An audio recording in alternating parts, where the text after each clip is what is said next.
શું છે આખો વિષય, શા માટે આ નમસ્તે.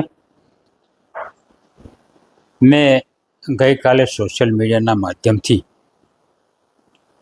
એક પત્ર મોકલ્યો છે કાગળ અને લઈને નારાજગી પણ છે નાની મોટી. મોબાઈલ મચેડતા હોય એ નારાજગી વ્યક્ત કરવા માટેનો પત્ર મેં હા લઈને ગઈકાલે સોશિયલ મીડિયાના માધ્યમથી વ્યક્ત કર્યો છે. હવે એક વાત કરું તો મારા જાહેર જીવનમાં 2 દાયકાથી વધારે સમયથી હું ભારતીય જનતા પાર્ટીનું કામ કરી રહ્યો છું અને કરતો આવ્યો છું. એ બધા જાણે છે, પ્રદેશે જાણે છે, પાર્ટી પણ જાણે છે. જ્યારે કઠલાલમાં ના ગામડાઓમાં કોઈ પણ ગામમાં જ્યારે 2007-10 ને 2000ની વાત કરું તો એ વખતે આ કઠલાલ તાલુકાના જે ગામડાઓ છે એ કોંગ્રેસ લક્ષી ગામડાઓ હતા. અમુક ગામડાઓ એવા હતા 12 થી 15 ગામડાઓ જેમાંથી 8 ને 9 જ વોટ ભારતીય જનતા પાર્ટીને મળતા એવા ગામડાઓ હતા. કોંગ્રેસની ગઢથુથી પહેલેથી કોંગ્રેસની હતી. એ વખતે દિનશા પટેલને આ બધા ચૂંટણી લડતા કોંગ્રેસનો ગઢ હતો. પરંતુ શ્રદ્ધેય નરેન્દ્ર મોદીના શાસન દરમિયાન આ વિચારધારા ભાજપને લાવવા માટે ખૂબ જ અથાગ પ્રયત્નો મેં કર્યા છે અને આપણી પાર્ટી પણ કર્યા છે, નરેન્દ્રભાઈ પણ કર્યા છે. એ વાચા ગામે ગામે મેં લઈ ગયા. આવા ખૂબ જ દુઃખી ગામડાઓ હતા.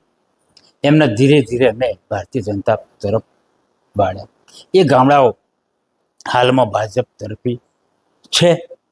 સાથે સાથે આ ગામડામાં ખેસ કેરીને પણ જવું ખૂબ જ મુશ્કેલી હતી. અમુક જગ્યાએ તમારે ખેસ ગાડીમાં મૂકી દેવા પડતા હતા. આ જૂની વાત તમને યાદ કરાવું છું. એટલા માટે કે ભાજપ શું ને કોંગ્રેસ શું, એ વાતો લઈ જતા અમારે ઘણો સમય થઈ ગયો અને 2007માં અમને ચૂંટણીમાં મને લડાવવા માટે નરેન્દ્રભાઈ સૂચન કર્યું અને ચૂંટણી લડ્યો અને સૌથી વધારે લીડથી અમે જીત્યા. 60 વર્ષથી એટલે આઝાદી વખતથી અહીંયા કમર નહોતું ખુલ્યું. એ કમર પહેલી જ વખત ભારતીય જનતા પાર્ટીનું કમર કઠલાલ વિધાનસભામાં ખીલ્યું. એવો કપરો સમય હતો. આ કપરા સમયમાં ભાજપને આપણે બેઠી કર્યું અને હાલના સંજોગોમાં જોવા જતો જે જૂના કાર્યકર્તા એ વખતે અમારી સાથે હતા, જનસંઘના કાર્યકર્તાઓ હતા, એમનું દુઃખથી હું વ્યથિત છું અને હાલમાં પણ દુઃખથી વ્યથિત છું. જે કોંગ્રેસમાંથી આવેલા ધારાસભ્યો હોય, કાર્યકર્તાઓ હોય, એમનાથી ખૂબ જ પ્રજા નારાજ છે. એ નારાજગી વ્યક્ત કરું છું. એમને કોંગ્રેસમાંથી આવેલાને ખૂબ જ પ્રાધાન્ય આપી રહ્યા છે. સંગઠનમાં પણ કોંગ્રેસમાંથી આવેલાને પ્રાધાન્ય આપી રહ્યા છે પાર્ટી, અને જૂના કાર્યકર્તાઓને કોઈ શોભડતું નથી. એવા સંજોગો હાલમાં આવી રહ્યા છે. નાના મોટા હોદ્દાઓ હોય એ હોદ્દાઓ પણ ભારતીય જનતા પાર્ટી કોંગ્રેસમાંથી આવેલા હોયને આપી રહ્યા છે. તાજેતરમાં તમે જોયું હશે કે ગઈકાલે અમૂલનું ચૂંટણી નજીકમાં આવવાની છે, પણ ગઈકાલે ઉમેદવારોની જાહેરાત કરી.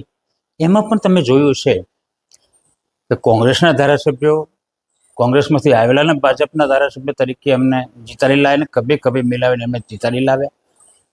ફરીથી ગઈકાલે એમને યાદી બહાર પાડી. એમાં પણ કોંગ્રેસના ઉમેદવાર અમૂલમાં બનાવ્યા ડિરેક્ટર તરીકે. એટલે શું આ ભાજપની વિચારધારા વ્યક્તિઓ ભાજપમાં નહોતા? કોંગ્રેસની વિચારધારા માણસો એ ભાજપની વિચારધારા કરતો ખૂબ જ અલગ પ્રકારની વિચારધારા એ લોકોની હોય છે. અને કોંગ્રેસમાંથી આવેલા વ્યક્તિઓ હોય છે એ ભાજપના વિચારધારાઓ સાથે મેચ નહીં થતો. એ સાથે રાખીને ફરતા પણ નથી એમના જૂના કાર્યકર્તાઓ કોંગ્રેસના હોય એમના સાથે રાખીને ચાલતા હોય છે, જેનાથી હું ખૂબ જ નારાજ છું. અને આ નારાજગી, મારી જે નારાજગી હતી એ સોશિયલ મીડિયાના માધ્યમથી હું આ જાહેર કરી રહ્યો છું.